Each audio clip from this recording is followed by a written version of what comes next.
Hi crafters, I'm Sebastian with Famoré Cutlery and I'm going to be teaching you about scissor care and maintenance. First, let's talk about steel. The older scissors were made with a high carbon steel, so your heirloom scissors will rust the most if not properly oiled and maintained. Speaking of rust and oil, your scissors will rust from the screw out. There's a difference between patina and rust. Depending on the amount of rust on your scissors and how deep it goes into the steel, you might still have a functioning tool.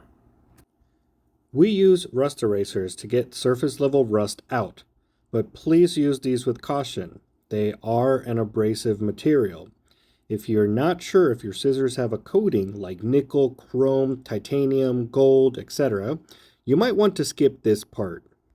You can usually tell an old pair of scissors that's nickel chrome plated because some of that plating comes off and the steel underneath is exposed, which causes this pitting that you see here. So the best way to mitigate more rust appearing on your scissors or stopping them from rusting in the beginning is to use mineral oil, 3-in-1, WD-40, any kind of machine oil really will do the trick. What we're doing here is we're going to drop a couple beads into the back of your scissors and slowly opening and closing them, allowing that oil to really work its way through the pivot point of the scissors. If you've never done this and there is debris stuck into that pivot point of your scissors, it might take a little longer for the oil to pass through onto the other side. And that's okay. It's going to take a little bit, but once you start to work that oil through, you will start to see that debris come out, and even maybe a little chunk or two of fibers. What you want to do then is grab your favorite microfiber cloth and wipe away as much of the oil as possible. Now, nobody wants oil on their fabrics, so make sure you do this after you've used your scissors, or when you know you're not going to use them until the next day.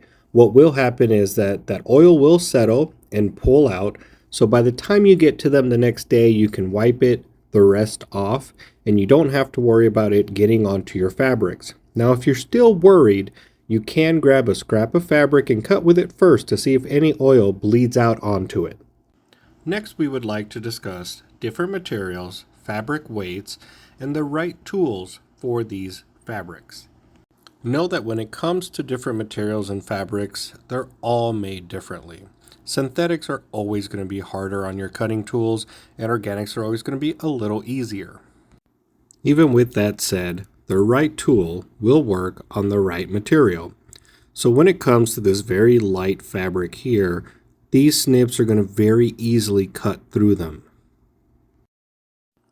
Now, what these snips are not designed for is heavy material like this upholstery fabric.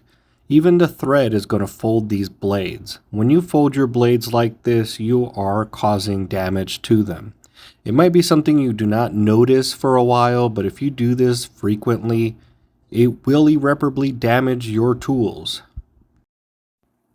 So when it comes to a heavier fabric or material, you do want to use a heavier set of shears, something you can almost put your entire hand in. And it's not necessarily about the size. This is a 9-inch pair of scissors, but even a 6-inch that's fully forged like this one here can handle a higher weight of fabric or material. You can fit almost your entire hand into it, which means that you can put a lot more pressure on those blades to cut into those harder materials and fabrics. So hopefully this video was informative and it helps you out in the future in the care of your tools. And as always, happy crafting.